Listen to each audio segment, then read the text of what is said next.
Hi, everyone. Good morning. We welcome to the House Democratic Caucus. It is Tuesday, April 28th. Hello, everyone.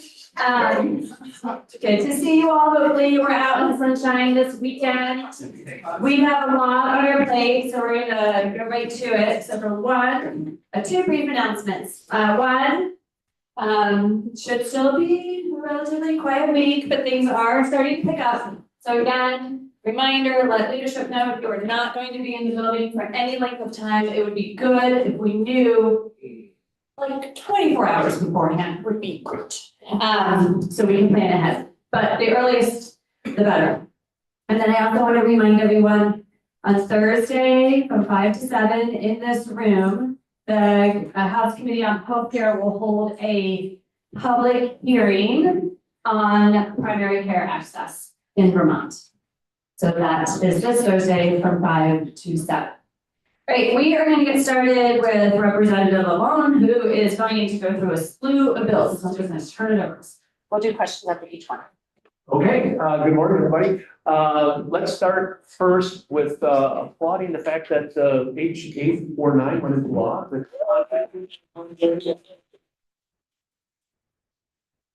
It's without the governor's signature, but I'm still happy that it's advanced. So I'm going to talk about two other bills that kind of deal with the same issues in a very general sense.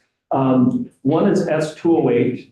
And that is a bill that came over from the Senate that would restrict or lay out masking requirements for law enforcement and identification requirements for law enforcement and had civil penalties if law enforcement, be they state, federal, or local, did not follow those standards. So last week, there was a Ninth Circuit opinion that found a very similar law unconstitutional, particularly because it violated the Intergovernmental Immunities Clause because it directly regulated the functioning of federal officials. We looked at that. We're going to have some further testimony on that. And our legislative council already went over that with us last week. We looked at that case and that opinion. And frankly, the reasoning is very solid. And from what I also understand is the Second Circuit is not the friendliest circuit with respect to states and states advancing our interests. So the bill is going to be probably, it's not 100% yet, but probably going to be substantially changed. And won't apply to federal officials because it's highly likely we would just be walking into a finding that it's unconstitutional. But this process has shown us that we think that state and local law enforcement need to have some standards for masking and identification. And so we're going to likely be tasking the Law Enforcement Advisory Board to have a model policy for masking and identification. And that's something that we'll probably be looking at tomorrow. So I'm happy to answer any questions on that one. Okay. Go for it. All right. So S209, that's a bill that, again, came over from the Senate and involves sensitive places. It would prohibit or actually provide a remedy that if somebody has what's called a civil arrest in certain locations. We already have on the books involving courts that civil arrests can't be made in the courthouse or for somebody going to or from hearing in the court. This would expand the area pretty significantly on where civil arrests can occur. So what is a civil arrest? There really aren't any civil arrests in Vermont currently. Historically, there have been. But one type of civil arrest is immigration and customs enforcement. If they arrest somebody with an administrative warrant, it's called, or if they do a so-called Kavanaugh stop and they detain somebody. that goes to a civil proceeding on whether somebody should be deported or not. So that's a civil arrest, and this bill would provide causes of action, either the Attorney General or a private cause of action, if somebody is detained by ICE in those kind of situations in various locations. That would include schools, hospitals, daycare, and a number of other locations, places where we don't want people to be afraid to go to. Not just people who may not be documented, who may be immigrants, but individuals because of the Kavanaugh stop doctrine, who look like they might not be from here. I mean, it's actually a terrible thing, Kavanaugh stop, but nevertheless, I mean, so the polling place is another place as well. So that one is going to be challenged. I think we're on more solid ground for certain parts of that. Not necessarily all the parts, but it's worth the risk, we think, to proceed with this bill. I'm happy to answer questions on that one. Martin, can you share when they're going to be voted on? We anticipate voting on those two as well as proposal 4, which I will go to next, this coming Friday. Any questions on those two? Am I that clear? Yes. I was just not here yet. People are so. All right, so proposal 4, that's a constitutional amendment. It's a second biennium for this constitutional amendment. The last biennium, it had to pass the Senate by 2/3 vote, and it did. Then it passed the House last biennium by majority vote. This biennium, it already passed the Senate with a strong vote. Last biennium, it passed the House with only 4 no votes. And out of the Judiciary Committee, it was unanimous. We can't change the language at all. The House doesn't get to change language. It starts in the Senate. After it gets voted out, presumably favorably in the House, it will be on the ballot in November. And I'll just read, it's a very short amendment, but very powerful, and I'll just read what the amendment is. So that the people are guaranteed equal protection under the law. The state shall not deny equal treatment under the law on account of a person's race, ethnicity, sex, religion, disability, sexual orientation, gender identity, gender expression, or national origin.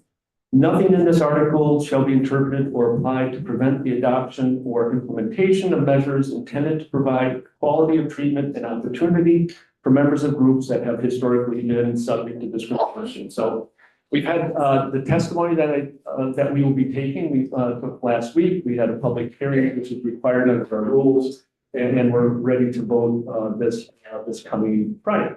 Happy to answer any questions on this. And then how long does it stay on the calendar? And it stays on the calendar for 5 days on notice calendar. So we're going to be here at least through the second week of May.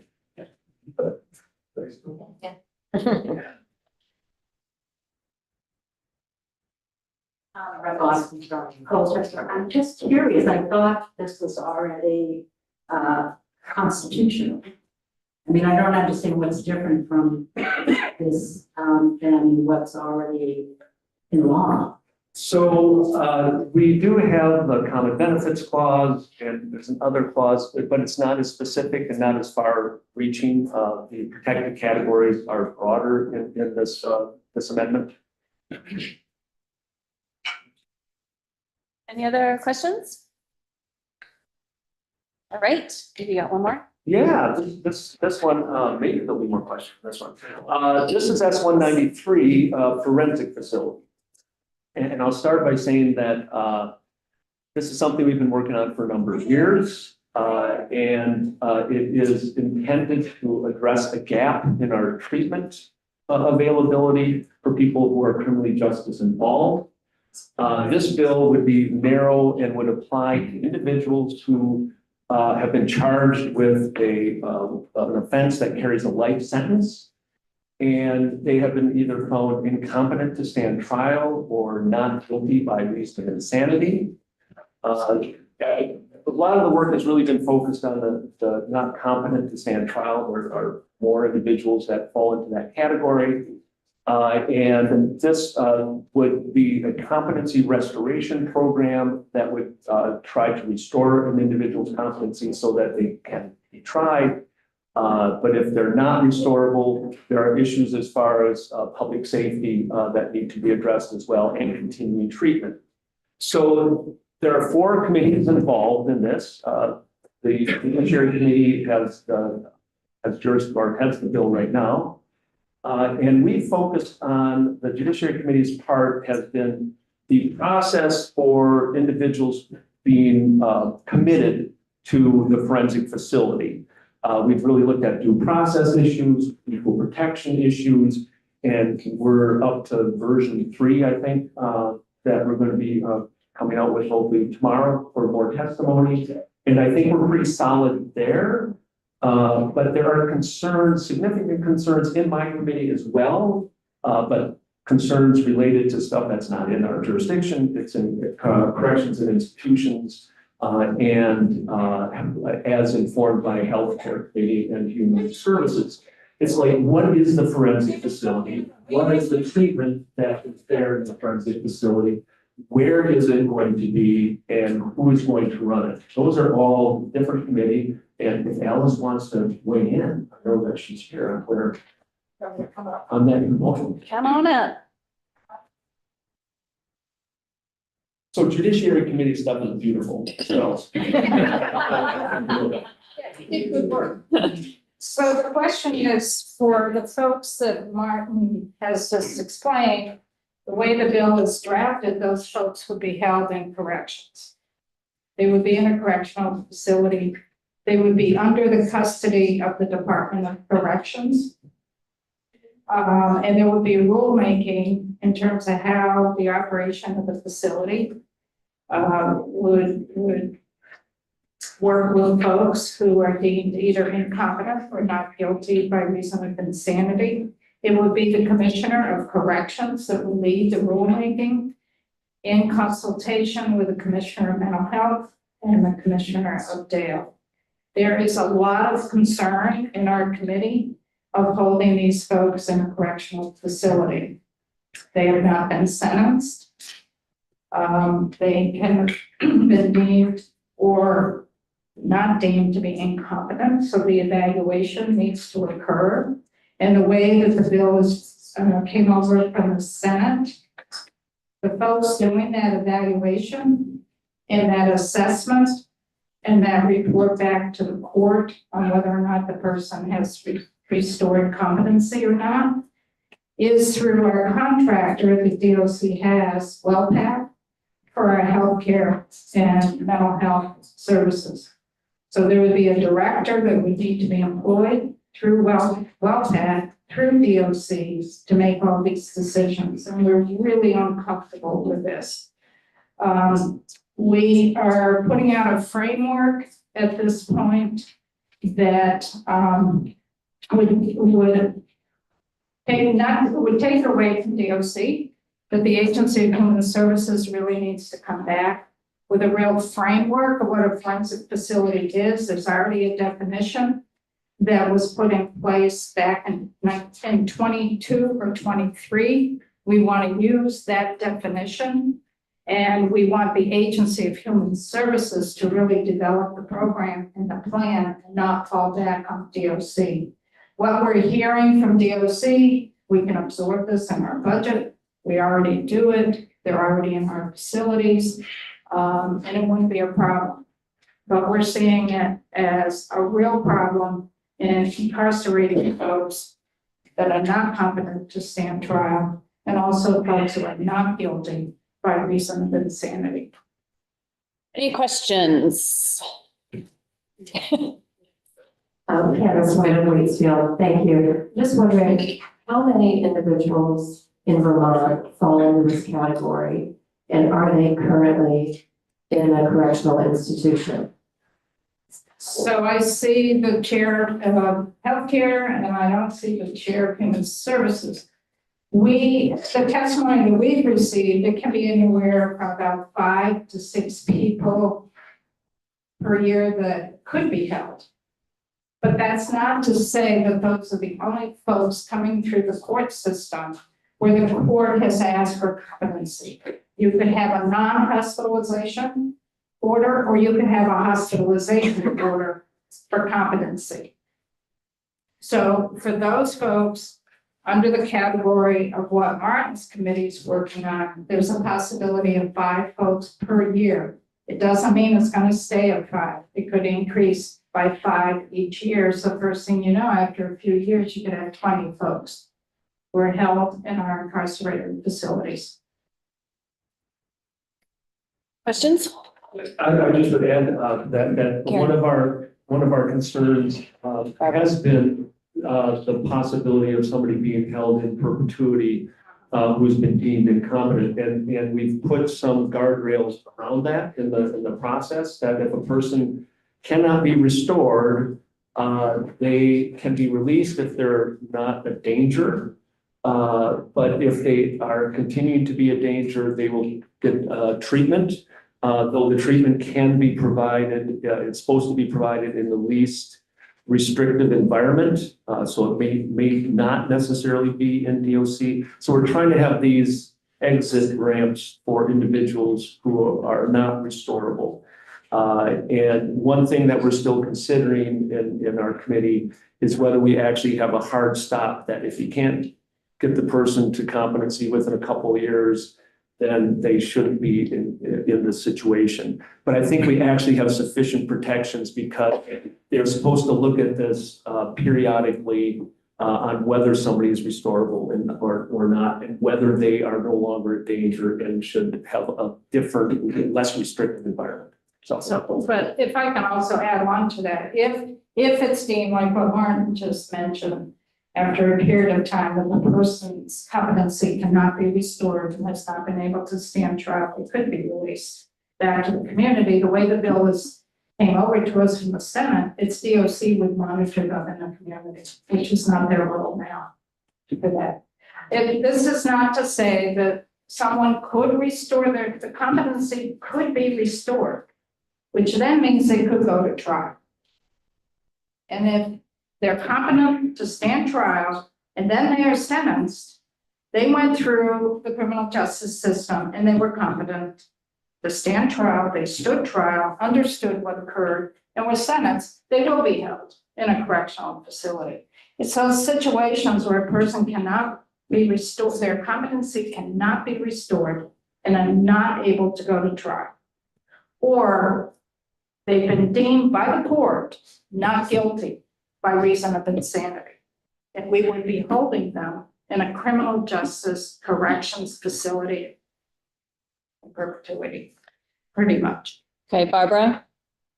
Barbara Rachelson, Burlington. So I don't know if corrections is gonna take on this part of it, or if the health committee or the services is, but we heard from the director of the disability council, who suggested one option is to set up a forensic rate for providers in the state to be able to provide the services. And given that the range of people that could be held in the forensic facility is so diverse, from someone with Alzheimer's to someone with a developmental disability to someone with a mental health diagnosis, it looks like so many states use community-based resources that are locked for not only the forensic facility, but if they are then found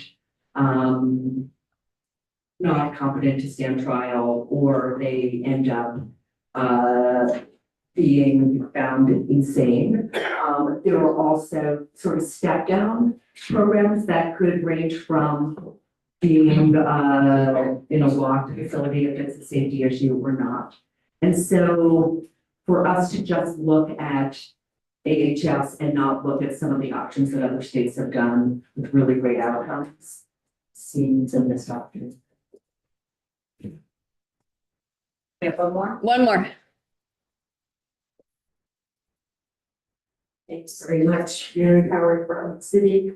I'm just a little concerned about adding more responsibility to the Department of Corrections, which is, as we all know, already understaffed, already working 16 hours a day. I mean, you just can't hire people because once they, if they do hire people, they start and then they realize the situation and then they leave. So I'm a little concerned about that. I kind of agree more with what Representative Rachel said. I think it would be, that would be a better plan. Thank you. So if I can say, the 4 chairs of the committees are working together to have a cohesive plan. The bill is in Martin's committee. But we are all in contact with each other. And I think by the end of this week or next week, we'll be knowing a little bit more what direction and language that will be proposed. Thank you all. You're done. Oh, great. Thank you for that. All right, we are going to turn to Representative Sheldon for a quick update on S325. But where the committee might be landing and timeline. Morning, thank you. Amy Sheldon from Middlebury. S325 continues to have the appeal of the road rule and tier 3 in it. And we have added, you can see my head is short, that's my Martin was sitting down. We're adding an oversight committee that would be a legislative oversight committee that is time limited, but it would be with the purpose of staying in better communication and with the Land Use Review Board, but also the Agency of Natural Resources broadly, but specifically on permitting issues. We are also, see, it's on my little cheat sheet on my phone here. Make sure I hit the highlights. We're going to, rather than have the tier 2, so-called tier 2 report coming back to us, we're actually going to ask the LRB to work with a non-partisan Vermont-based outreach or community engagement program to come back with a proposal to the legislature for how to reach out to Vermonters and solicit input on the larger concepts in Act 181 around the challenges to our rural working lands. And so that'll just be a framework coming back to us. Along the way, our journey has also led us to understand that the environmental justice work that is also underway is very much intertwined with this work, and they have realized that they needed some minor changes, not so much to what they're doing, but to the order that they're doing it in, and also to deadlines for when those items would come due. I'll just remind folks, the environmental justice bill required all of the agencies at the state to have an environmental justice program developed, including the Land Use Review Board. So it is intertwined, but also certainly are similar topics to what came up with how to engage equitably with Vermonters around issues that affect both property rights, but also broader public trust resources. So that's the goal of that. And we are lining up the deadlines for the housing exemptions with the delegated, with the implementation of the future land use maps and the ability for communities to actually apply for the delegated authority, which is the new term for the tier 1A and the housing for 1B. But anyway, we're calling it delegated authority, which is actually more in line with what it is. So lining up those dates, and then also we're considering having adding a section on a look back to see, well, we like to say that exemptions will help build houses. And I think we've had some exemptions on the books for a number of years now. And I think having community housing development come back to us, tell us what houses were built, where and for whom would be really informative for the future legislature. So we're going to add that. And then as far as time frame goes, we are gonna both fill out this week, most likely Thursday morning. And then it needs to go on to Ways and Means and Appropriations. Thank you. Any questions?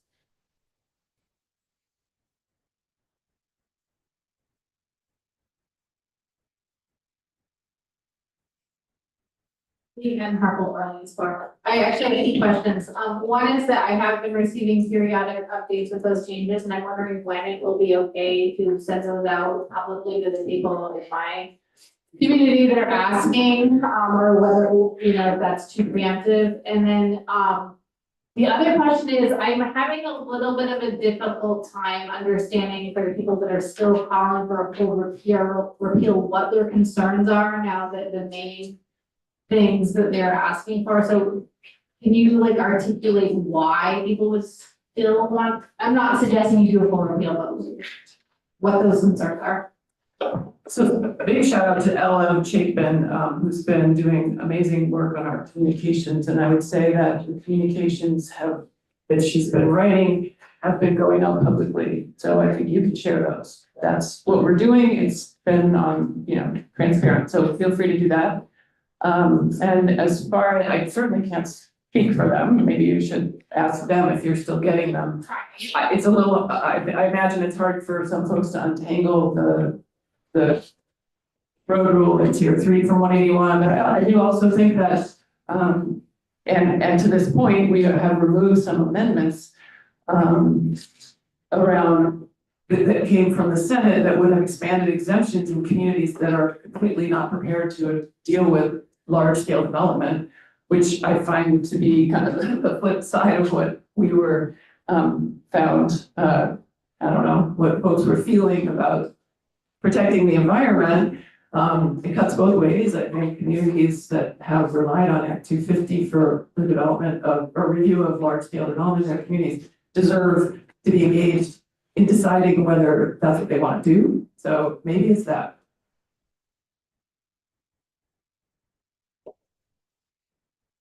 Thanks very much, John. Thank you for getting to one home. I'd like to know what the legislative oversights and how many people, how are they appointed, and just a little bit more about their charge and duration. Sure. 2029. So start this July 1, or when the bill goes into effect.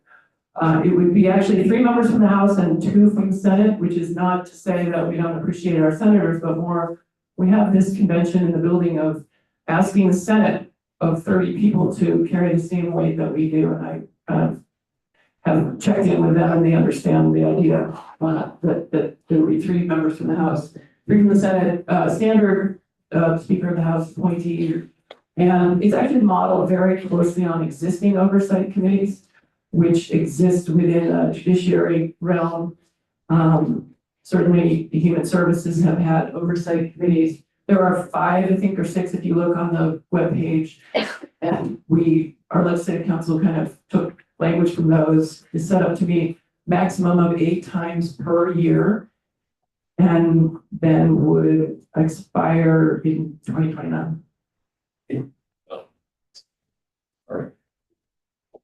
Is it expected that the duration that the committee would then cease to exist, or is it something that is meant to be continual check-in with the LERB as they move through work, et cetera?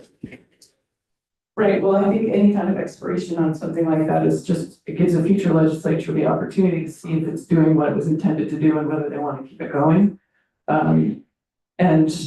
For me, I actually see this as someone who's been in the body working on Act 250 for a long time. Often what happens is you, as a representative, get a complaint from a constituent. It sounds outrageous.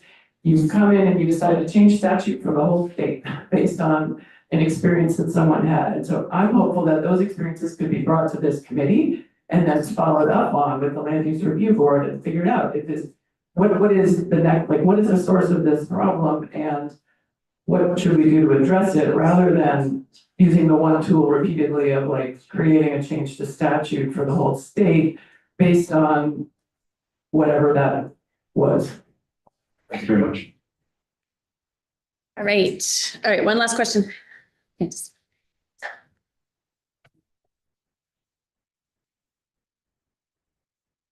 Campus White Waitsfield. You referred to delegated authority, and so I'm assuming that that is tier 1A.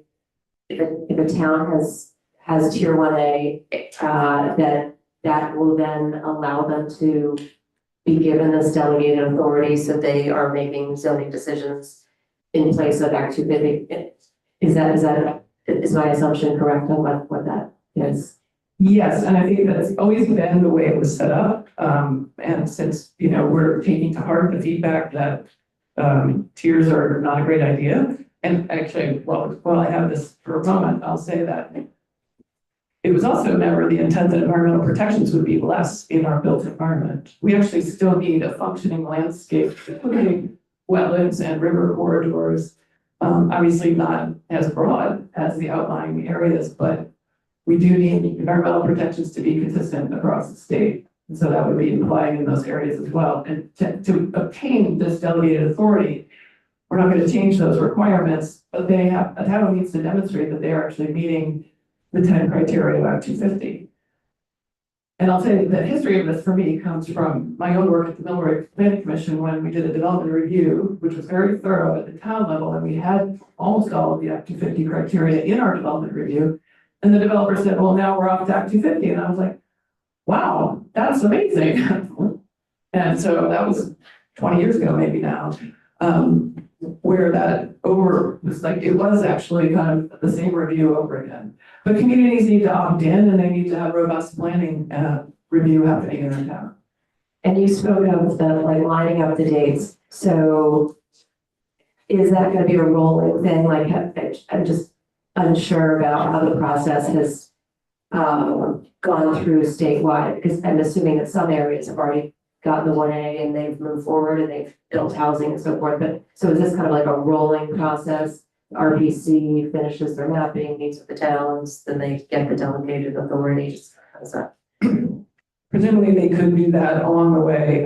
We have not done that in this bill. We're lining it up with the deadlines. We're actually giving the regional planning commissions another year to leave their work, although most of them think they'll be done by, I'm not sure I know the exact, there's a lot of dates, so, but they think they'll be done well in advance of that. And then, so it's really timed up just with the statute statewide. Great. All right. Thank you very much. So more to come from the committee this week, hopefully with a bill that passes out. So we are next with Representative Brady, who is going to talk about S227, an act relating to creating immigration protocols in Vermont schools. Right there. Hi, Erin Brady from Williston and the House Education Committee. I'm going to talk briefly about S227, and I'm actually going to start in terms of how we got here with written testimony from our Agency of Education. There are children in Vermont and across the U.S. scared to leave their homes and go to school in an environment of fear and distrust caused by actions by the federal government, including violence against American citizens and members of immigrant communities at the hands of federal agents. The Agency of Education recognizes the importance of communicating directly with Vermonters. This includes educating Vermonters about their constitutional rights and includes letting Vermonters know that their state education agency stands with communities across the state in ensuring our schools are free from discrimination and we give every child the opportunity to develop touch. And further, in guidance that the agency has sent to schools, they clarify public schools may not deny access to students based on immigration status. The Supreme Court held in 1982 that all students, including undocumented students, have a right to attend public schools. Vermont state law also enshrines the rights of all Vermont students, regardless of immigration status, to educational opportunities that are substantially equal. So S227 came over from the Senate, and we made a few changes, largely sort of technical things and based on some feedback from the field in terms of what to make workable. But it really codifies much of the guidance the Agency of Education has been sending to schools somewhat regularly since January of 2025. And so in essence, the bill would require schools in Vermont to adopt and this would be public schools and approved independent schools in Vermont, to adopt a policy or use a model policy developed by the state that reflects immigration protocols that are laid out in the bill. The protocol requires schools to provide immigration resources to students, staff, and their families to the extent practicable, and refrain from collecting the immigration status of students, and require that law enforcement appearing on site in an immigration-related matter must provide a judicial warrant, and that all such activity would be routed through superintendent or head of school or designee, so that there are point people on site at schools handling any immigration matters. The bill passed in the Senate the day after the events in South Burlington that were just a stone's throw from South Burlington High School and middle school, and passed out of our committee 11-0. Great. Any questions? Thank you. Thank you very much. Okay, we have two more. Representative Shea Water Evans is going to be talking about S-298 and acts relating to creating the Vermont Code. And just to confirm, 227 is on the floor this week. Because I noticed it. Thank you. Thank you. Shea Waters Evans, Chittenden 5. We talked about this a couple weeks ago, you'll remember. The first big change we're making is S-298. 298?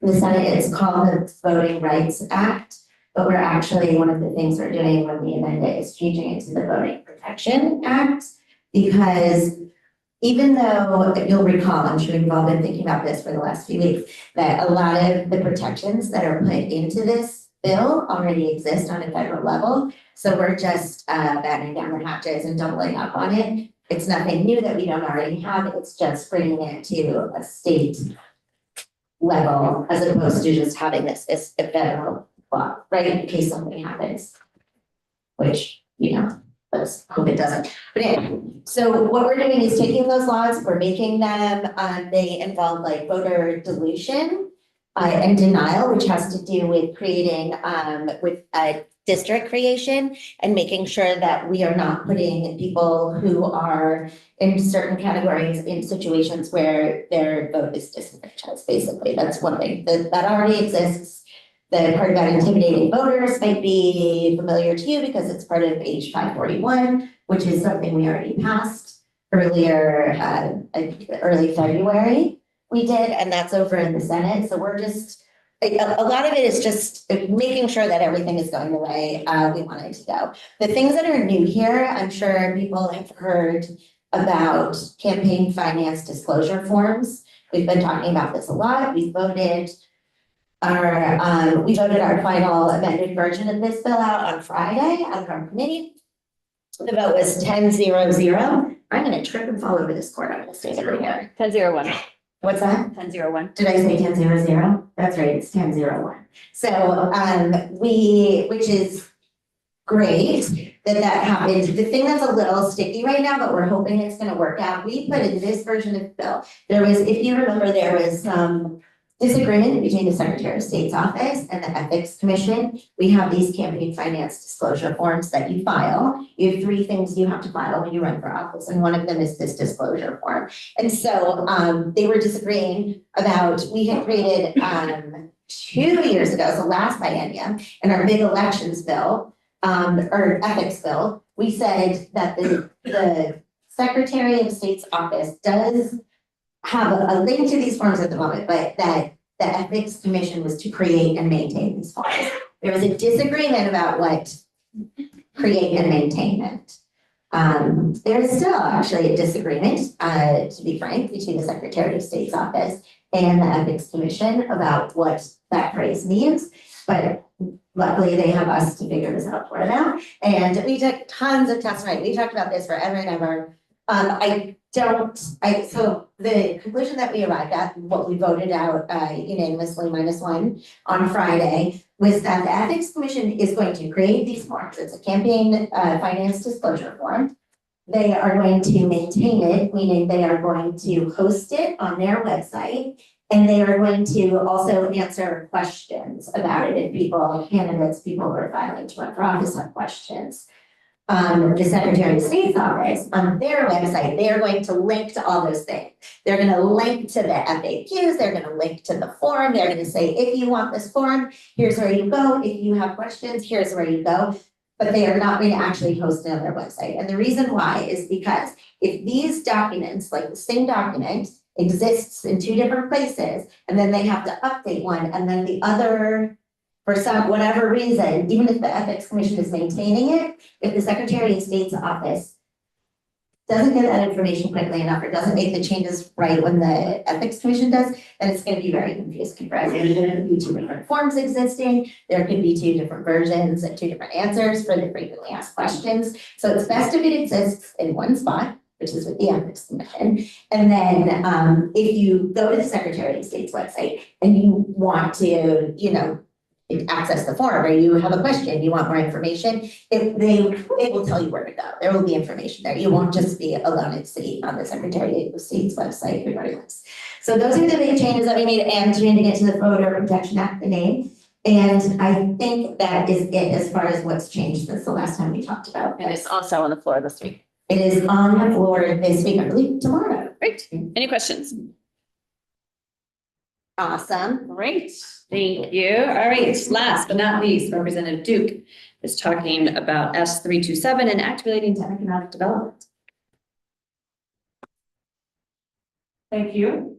I will keep this high level, so everybody can get to lunch. S327 is kind of a grab bag of economic development related features, came from the Senate. We've added some things.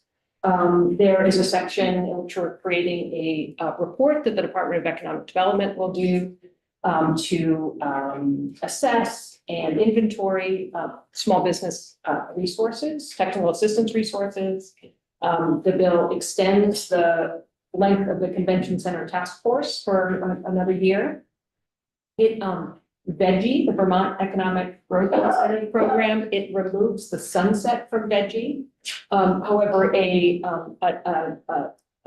amendment from Ways and Means will also lower the cap of VEGI awards that can be given in a given year. The initial cap will go from 15 million to 10 million, and the final cap goes from 10 million to 5 million.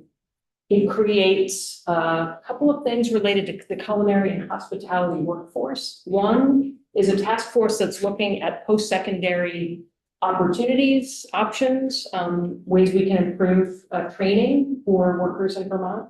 And it also creates an apprenticeship pilot. The Department of Labor will create an apprenticeship pilot program in one regional economy in Vermont. It makes some changes to a program called the Rural Industry Development Grant Program. It's a program that was created in 2023. This bill puts session law into statute. It's a grant program that provides money through rural regional development centers to provide money for doing rural industrial development. Make some changes about how that money can be distributed. And it's kind of, and so anyway, I can answer any questions after anyone has it, because the most very important piece of the bill, everyone's going to be very excited. It creates clear statutory guidance for how to round if you don't have any pennies. And spoiler alert, round to the nearest nickel. It's called nickel rounding. And finally, commercial property assessed clean energy districts creates a commercial version of residential PACE, which came through this body a couple of years ago. So commercial PACE creates a mechanism for a municipality to assign a district in which a commercial property owner can borrow money to do clean energy or resiliency projects. And that loan becomes a first lien on the property and can be basically connected to the property, so that if they sell the property, that loan goes with the property. That makes sense? And it's basically a mechanism for a commercial property to have a longer term loan to do projects that take a long time to pay for themselves, it's especially clean energy and resiliency projects. That is everything. Any questions?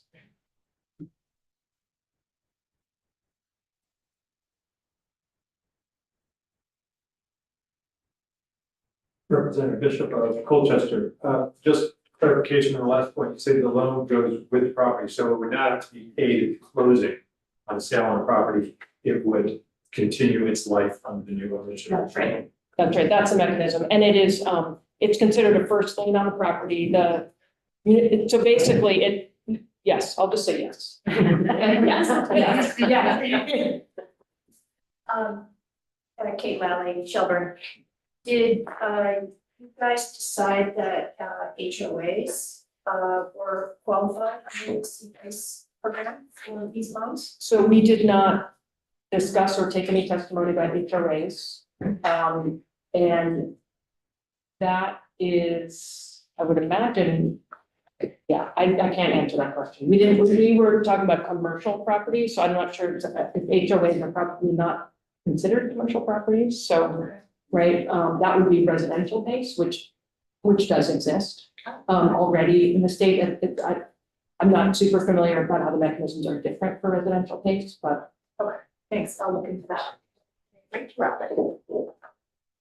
It's Robin Shine from Middlebury. Back to the rural industrial development program. It's my understanding that you expanded the allowable uses, Yes. but did not add any money or recommend adding any money. Is that correct? Yes, so what it does, actually, I got a couple parts to that answer. It changes the matching from, so right now it is set up for 20%. If a property is awarded this money, they would get 20% would come from the fund, 80% would come from other sources. It changes that to up to 50% for most projects.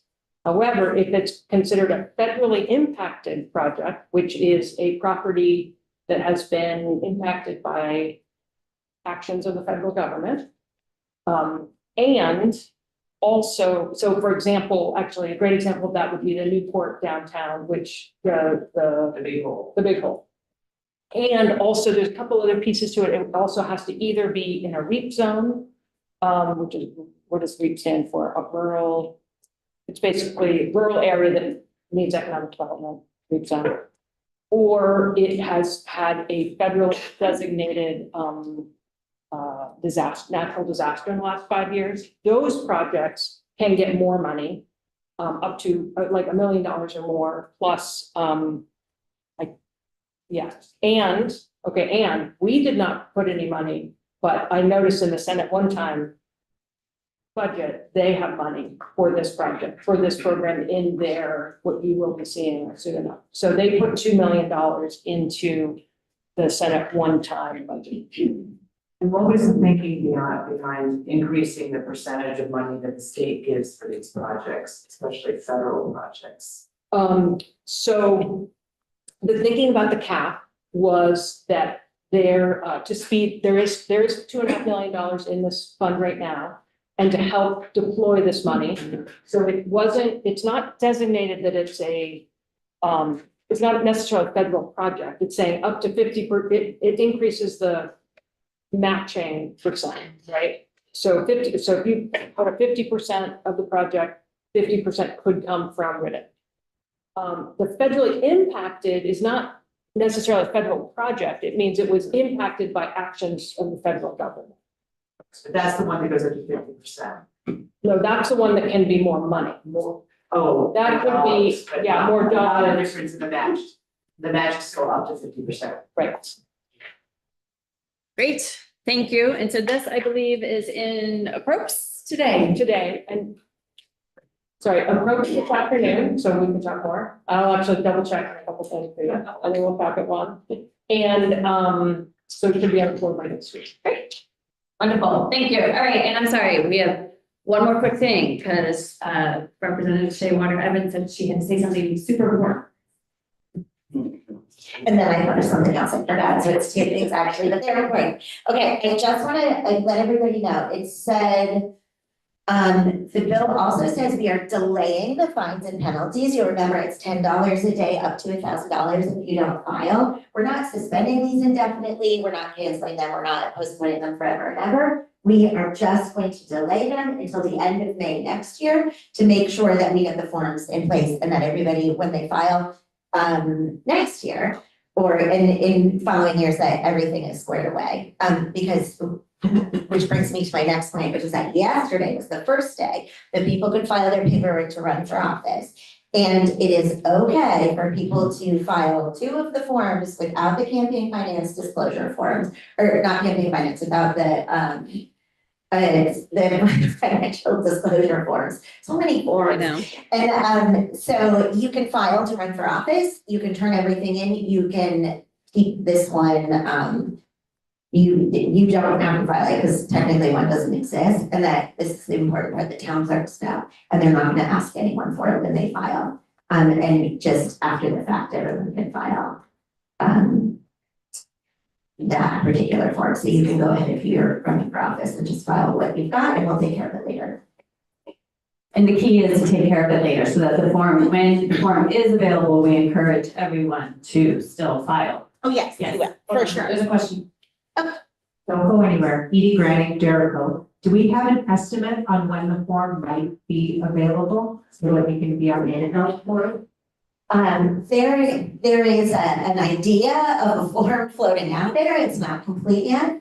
But here is the thing, is that until, there's still some disagreement, like right up until we were voting, there was disagreement about who should be hosting the forum and who should be responsible for it. So it is possible that, you know, we're voting on it this week on the House floor, and then it has to go back to the Senate, and they're going to probably take testimony and discuss. So it could be, technically, it could be until, you know, a couple weeks until we're done. So hopefully we'll get this resolved ASAP, because it's really important that this information gets out to voters, and that we're transparent, and that we're being held accountable, and that's why these forms exist in the first place. But unless somebody just says, okay, fine, we're just gonna host it, and somebody, I guess, would be the Ethics Commission, we're just kind of stuck and waiting to see what happens in the Senate. One more question. I will just say that I filed yesterday, and the person in the city clerk's office was not aware that we didn't have a financial disclosure form yet. However, the Secretary of State's office has a very helpful little note saying there will be a link here when it becomes available, which made it clear to them. And they let me file my stuff, and I got a note from the Secretary of State saying you're filed and you'll show up on the list of that. Yeah, that's right. It was never an impediment to turning everything else in, because you can't create, you know, legal barriers to putting people on a ballot. But the Secretary of State's office has been doing some outreach yesterday and today, because this has all just happened over the last few days. So hopefully everyone knows now. Okay, really one last question. Yeah, last question. So just to clarify, only consent of candidacy form and your signatures is all you need to turn in? At the moment, It's the moment. in Okay. the future, when there's form, we are all going to fill out that, the financial disclosure form. Okay, so I had a constituent that had a question. Thank you. Yeah, that's it. Great. Great, thanks, everyone. Any announcements from anyone? Before we Yes, Brandon Kleppner is running for reelection. Thanks for that. We didn't know that, Charlie. I appreciate that. All right, everyone, have a fantastic week. Let's go out by program.